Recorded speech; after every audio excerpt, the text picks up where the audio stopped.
ba manke Willy Etoka na famille ya Grace Mbisi. Mama ya Grace Mbisi na baleki na mibale ya basi na ponton. Botala binomoko video yango oyo. Bon, makambo tozo boya. Des makambo. Voilà, ni makambo tozo boya. Yo va na petite na quartier. Au moins une petite cocola. Oui, oui. On s'allait pousse. On s'allait wa bébé. Moi na maman. Yembeli banzembo ya bo bébé. Petite abimaka citron te, abimi citron. Tine a commis na orange. Après a commis na ba mousse. Mais yo, on protéger petite. On le protéger petite, on protéger petite te. Yo moko komi lisusu ko couper petite. Yo moko komi ko zenga petite. Na quartier baby si réputation ya petite. Makambo wala nde tozo boya. Toboyi makambo wala. Yo papa ya quartier. Mosala na yo kaka kolobaka na bana ya baninga na yo. Ma fille, ça pousse là? Ma fille, tu as grandi hein? Ma fille, je vais t'acheter le tissage, on va manger au restaurant. Makambo wana nde tozo boya. On sait que les biscuits. Mbote ba papa, ba mama, bandeko. Mbote ba rando na ba randonnette. Mbote batoyo balingaka rando na ba oyo balingaka rando te. Mbote ba jeune garçon na ba jeune fille. Mbote bana mike na ba bébé. Mbote ba Sainte Anoirite, Sainte Thérèse, Sainte Ingrid Kabongo. Bandeko foko yebake Grace Mbisi apuya munene azwa na kati internet influence munene ya mutu ya influent o ya simba Grace Mbisi kombo ya kilo ezali nde Willy Etoka. Po Willy Etoka ndenga zawana azakaka bo simple te ma azali pétrolier. Azali pe pétrolier ya kombo te ndenge toyokaka ke mutu moko akomi kosimba mbongo akomi komebenga pétrolier to mutu moko akomoteka na pompe essence akomobenga pétrolier mais ye aza penza pétrolier reconnu. Même soko beti na Google ou bien na Google otali malamu okomi kombo ya Willy Etoka soki musalani na salaka na kanisa bakokomela bino mbala moko aza le grand pétrolier. Donc pétrolier ya solo, un homme respecté, un homme influent. Bon, nga na yebiete, nga pe na yebelie kaka na internet azali vraiment influent. Alors botala malamu Grace Mbisi oyo kaka bomonaki ne bandeli ndenga bandaki akendaki na Kongo mikili koluka musala. Ndengi nini bakoza na relation makasi na mutu aza influent makasi ya bongo oyo kutu tokokobenga ngo butu na moi te. Po butu na moi toyebi ke ekutanaka ere moko sanza na moi tomonaka na miso na biso ekomi penepene. Mais oyo ya Willy Etoka na Grace Mbisi ezali nde planète Mars na planète Terre. Mais ndenge nini ekutana, ndenge nini bakutana. En tout cas place wana ata nazoko imaginer ngo moyena loba ezate. Ebongi to continuer na makambo bazolo nazoloba. Yango wana ndenga zali wana Grace Mbisi faut respecter ye vie na ye nyonso timgola kokota na sama bele. Jamais tango Grace Mbisi aza ko respecter jamais famille na ye ekoki kosala makambo basali sikoyo. Na kanisa bomoni mama ya Grace Mbisi emoka lobi bien abakisi na suka ata biscuit na yebite soki makambo relation ya Willy Etoka na Grace Mbisi banda na ponton en tout cas na yebite. Eloko na yebike Grace Mbisi abandaki 14 ans avant déjà. Elinko loba Grace Mbisi azala déjà donc tant que ça 10 ans azalaki déjà ça y va mibali pour vous comprendre bien moi na lobezate na 14 ans azala déjà professionnel donc 14 ans babengaka ngo na portugais babengaka 14 ans donc 14 ans autre ça lelo ya confirmer ce qui a confinement yango wana kaka ezali 14 ans ya ba ujana 14 ans ya ba petit quartier so ba komoni bobengaka ou bien ba kana sucre.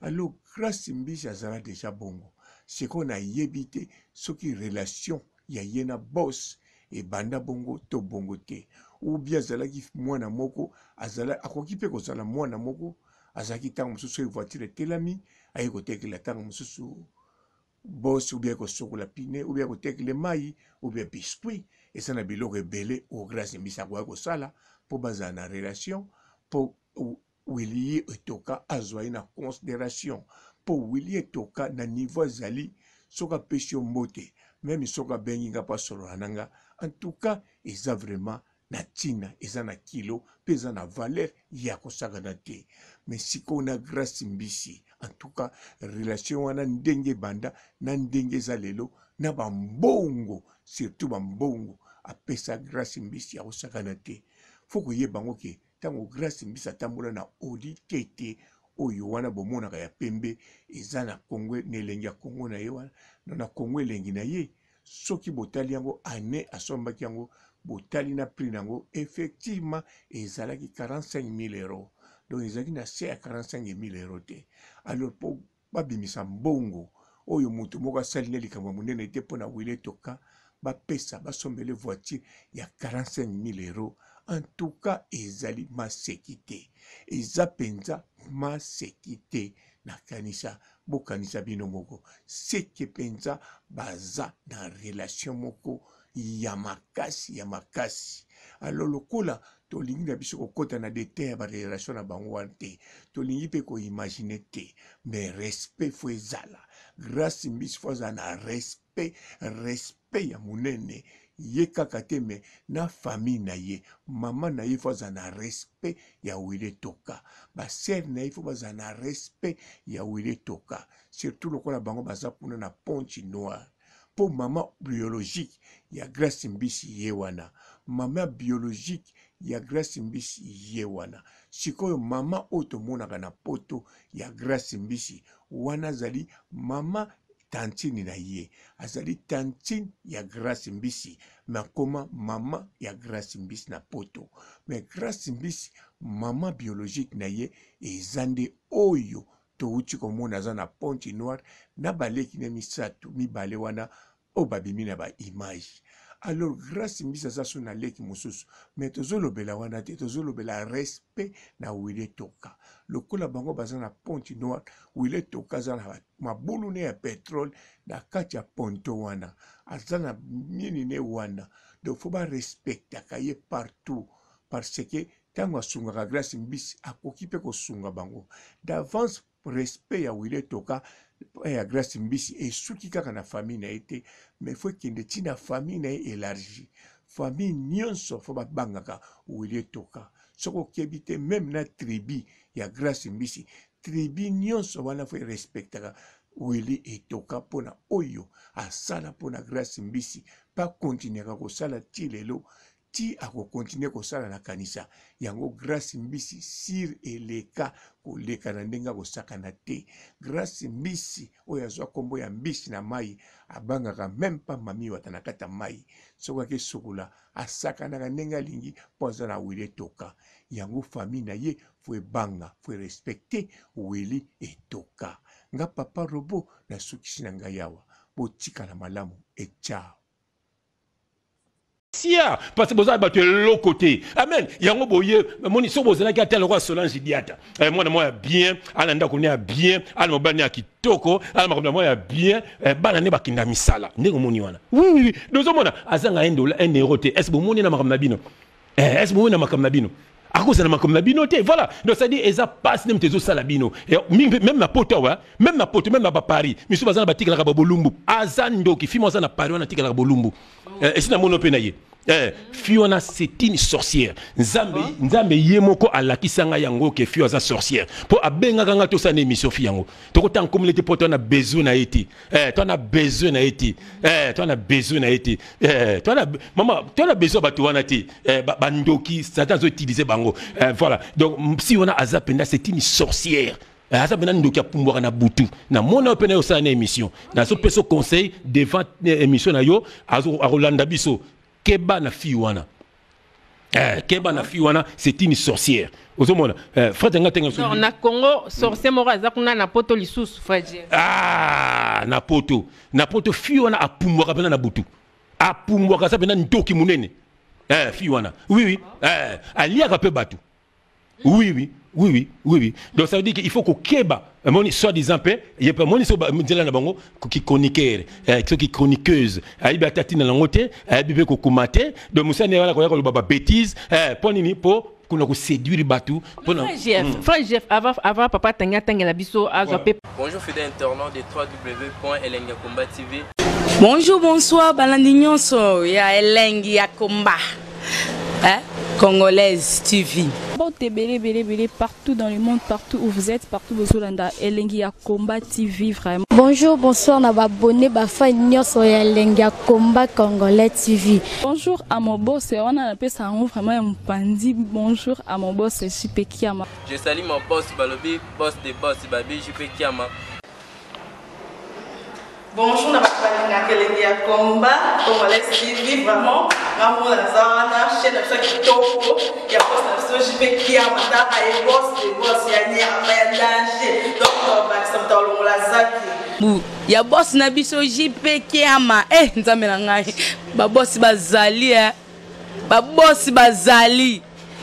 JP Kiama, le boss des boss. Napesi d'abord bonjour, tu peux m'bote belé, na mon boss JP Kiama, on a rosa nisaote, donc on a quoi les katesana, napesi mon boss JP Kiama, boss des boss. Bon, t'es belé partout dans le monde, partout où vous êtes, partout où vous êtes, Elengiakomba TV, vraiment. Bonjour, bonsoir, on a abonné Bafa Nyos Elengiakomba Congolais TV. Bonjour à mon boss, on a appelé ça vraiment un pandi. Bonjour à mon boss, JP Kiama. Je salue mon boss Balobi, boss des boss Babi, JP Kiama. Bonjour, on a appelé Elengiakomba Congolais TV, vraiment. Ramon Lazana, chaîne de qui topo, il y a boss de JP Kiama, et boss des boss, il y a un danger. Donc, on va se mettre au Lazaki. Il y a boss Nabiso JP Kiama, nzamenangai, ba boss bazali, ba boss bazali. JP Kiama, le boss des boss. Napesi d'abord bonjour, tu peux m'bote belé, na mon boss JP Kiama, on a rosa nisaote, donc on a quoi les katesana, napesi mon boss JP Kiama, boss des boss.